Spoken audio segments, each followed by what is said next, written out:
A Procuradoria-Geral da República pediu a prisão preventiva da deputada federal Carla Zambelli, do PL de São Paulo. O pedido foi feito depois de a parlamentar, condenada pelo Supremo a 10 anos de prisão, anunciar que deixou o país. Depois da manifestação da PGR, agora caberá ao Supremo decidir sobre a prisão.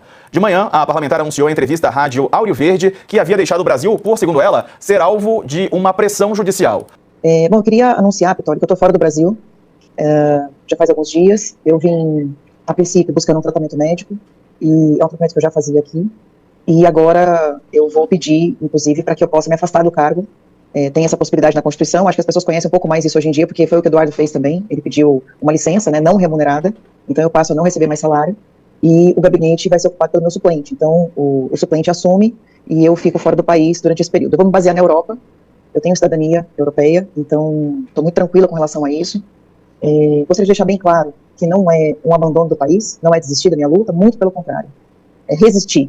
É poder continuar falando o que eu quero falar. É voltar a ser a Carla que eu era antes das amarras que essa ditadura nos impôs. As redes sociais agora, quem administra é minha mãe, são todas da minha mãe, e minha mãe vai dar continuidade a esse legado porque provavelmente eu perderia minhas redes sociais. E são mais de 10 milhões de pessoas que estão conectadas comigo todos os dias. Então eu peço para que as pessoas continuem seguindo a minha mãe. Por enquanto, algumas redes não deixaram substituir o Carla por Rita, mas eu já estou em conversa com a Meta para fazer essa substituição.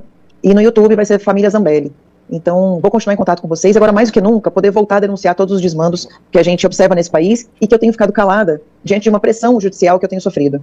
E me cansei de ficar calada, me cansei de não ser, por esse tempo que eu tive que me conter, me cansei de não atender o meu público, porque o meu público, o meu eleitor, os mais de 946 mil votos que eu tive, são de pessoas que querem ver essa Carla, a Carla que estava até agora adormecida um pouco, mas que estava ficando doente por não poder falar as coisas que eu penso sobre o que está acontecendo. São amarras que nenhum ser humano pode ter. O que nós estamos vivendo no Brasil hoje é um tempo de ditadura, falta de liberdade, censura, e eu acho que vocês precisam ter pessoas aqui fora do Brasil para poder lutar, continuar lutando, continuar denunciando, e agora dessa vez na Europa. Eu vou levar isso para todos os países da Europa, vou denunciar em todas as cortes que a gente tiver para denunciar na Europa, vou viajar, vou participar de congressos com deputados de toda essa parte imensa do nosso mundo que a gente tem. Eu tenho certeza que a América está muito bem coberta, né? Não só por Eduardo, mas por Alan dos Santos, Lacombe, Paulo Figueiredo, tantas pessoas que têm dedicado as suas vidas pela liberdade do nosso país. E agora eu vou continuar dedicando a minha vida para que a gente possa voltar a ter democracia, justiça, cidadania do nosso país, mas principalmente liberdade. Liberdade porque eu sei que quem está no Brasil hoje teme o tempo todo omitir suas opiniões. E eu não vou permitir que isso passe simplesmente desapercebido. Vitória, eu quero estar com vocês e quero voltar a ser a Carla nas ruas, a Carla ativista, a Carla que conquistou milhões de pessoas, que briga, que brada, né, que briga e que brada para que a gente possa ter mais liberdade no nosso país. Então eu estou muito feliz, eu vim para cá para me tratar e comecei a perceber que o meu tratamento é simplesmente deixar tudo fluir. Meu tratamento não é médico, não é medicamento, eu acho que tem que começar por aqui. Eu tenho que começar a destravar o que eu sinto, a falar o que eu sinto, porque essa sou eu de verdade. A pessoa que estava ali amuada e às vezes até constrangida, com vergonha, por não poder falar tudo que eu penso, Pitoli, foi ficando doente. E agora eu tenho certeza que estando aqui eu vou conseguir ficar sã de novo e dar para o Brasil o que ele merece, que é tudo o que eu tenho. No quanto ao parlamento, eu tenho visto, por exemplo, críticas ao parlamento e tenho notado que o parlamento às vezes se abaixa com receio, né? O parlamento não tem sido mais o que a gente espera. O parlamento tem ficado agachado. E não é por falta de coragem dos nossos parlamentares, mas é porque o que eles fazem é desfeito no STF. E a Suprema Corte não é uma Suprema não é um Supremo Legislativo. A Suprema Corte hoje, ela executa, ela cria leis, ela julga leis, ela faz tudo. Ela está fazendo papel de executivo. Quando ela, por exemplo, o ministro Dino, quando nos impõe a questão das emendas parlamentares, que está na Constituição, que funcionava, ele está querendo executar as emendas do jeito dele, ele está fazendo o papel do executivo. O Lula está fraco. O Lula não consegue pagar nem sequer as emendas impositivas. Então, a gente não tem mais executivo e o legislativo que eu sei que quer fazer. Eu confio em muitos colegas, Vitória, eu sei os homens de coragem que a gente tem ali, não vou nem citar nomes porque são tantos que eu esqueceria alguém, mas a gente sabe como é que eles estão. E aí quando o Alan disse isso pra mim, eu falei assim, poxa, avaliando tudo isso, o nosso país já não tá mais com essa força toda. Porque eu poderia ir pra prisão, Vitória, esperar um tempo, continuar no meu país e depois fazer, me entregar pra justiça. Mas que justiça? Que judiciário? Que prende a Débora por 14 anos, que prender Carla Zambelli por 15. 15 anos, Vitória. Uma pessoa que matou outra, acabou de pegar 14. Eu pegar 15 anos de cadeia. Não roubei, não estuprei, não matei. Eu falei. Eu fui a pessoa que eu tenho que ser. E através disso, tentaram me caçaram no TRE e estão me perseguindo. Lá, no que se transformou a sua vida depois daquele episódio na véspera da eleição? No inferno astral, assim, sabe? Falam de inferno astral, né? A minha vida depois daquilo virou de ponta cabeça.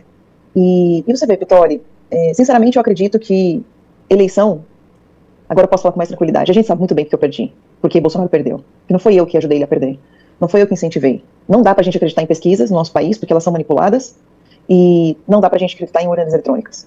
As urnas não são confiáveis. E eu não podia falar essa frase estando no Brasil, porque eu seria caçada e perseguida mais ainda.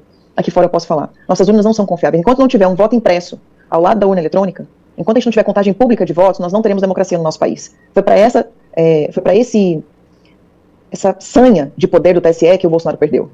Foi para as inúmeras decisões do Alexandre de Moraes e nos calar durante a campanha. E não podíamos falar ex-presidiário, não podíamos enaltecer o Bolsonaro não podia usar os vídeos que ele tinha de fora do país, da Itália, dos Estados Unidos. Ele não podia usar as motocicletas, ele não podia usar as manifestações em suas imagens para poder mostrar para a população em canal aberto o que estava acontecendo.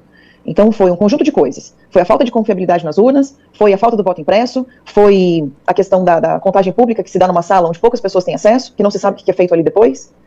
Foi por uma série de coisas. Então, hoje eu posso falar isso com mais tranquilidade, mas eu fui usada de bode expiatório. A sensação que a gente tem, inclusive, Carla, é que naquele episódio, ele acaba te afastando, inclusive do teu eleitor, né? Porque foi exatamente a narrativa que eles queriam construir, né? Para te isolar. Uma mulher com quase 1 milhão de votos, ela teria que ser isolada, porque senão seria uma super força dentro da Câmara. Isolá-la, inclusive, das próprias lideranças da direita do Brasil, do próprio presidente Bolsonaro. E, de uma certa forma, eles conseguiram isso, né, Carla? Conseguiram porque, Pittoli, quem é que viu, durante esses últimos 2 anos, o tiro que tinha sido disparado? Nenhuma imprensa deu. Ninguém mostrou, só vocês mostraram, mas as pessoas que estão ali vendo naquele momento viram o disparo do tiro. E aí entendem. Quem sabe que teve um tiro antes, sabe por que eu saquei a arma? Porque eu tinha receio de que aquele próximo tiro poderia ser do meu filho.